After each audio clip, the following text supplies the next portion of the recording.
Hi guys, welcome to Joseph IT, your technology entertainer. Today I'll be showing you how to convert your DVD files to normal video files just with a simple and super software that is Format Factory. If I go to my DVD drive, you can see there is a DVD I have inserted there, and if I go, there are 3 files with video, and there are some video files at the time of playing which I faced so many problems. Suppose I want to copy those, just the video files. At the time of that, I have to copy all the folders there. It is not normal video files. So I face problems and I am bored of it. So at the time of this problem, at the time of getting only video files from this DVD, what I need to do, I'm just going to Format Factory. It is one of the most useful apps I have ever seen.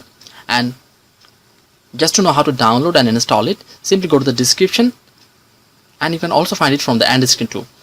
Okay, now I'm just select the files and dragging the files to the software, and it will ask me to convert with the extension width. I'm just going to make it video, and if I click on the plus, it will show me some sub extensions, the video extensions.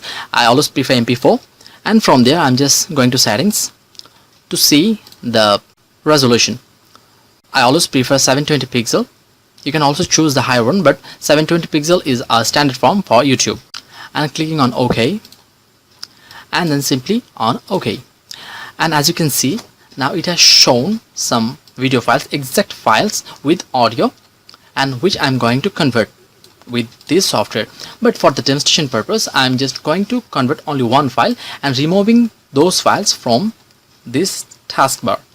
And it's only one file, and you can do as many as you wish. And now I'm just going to click on start, and within a short while it will be done. Okay, now it is done, and it has been given to the output folder. Simply click there, and it is the file. As you can see, it is a mp4 file. Now it is converted, and by this simple way you can convert your DVD files to the normal mp4 video files with this simple and super software. And lastly, if you found this video useful, then please don't forget to like, comment and subscribe to this channel of Joseph IT, and we expect new video suggestions from you. See you in my next video tutorial. Until then, goodbye.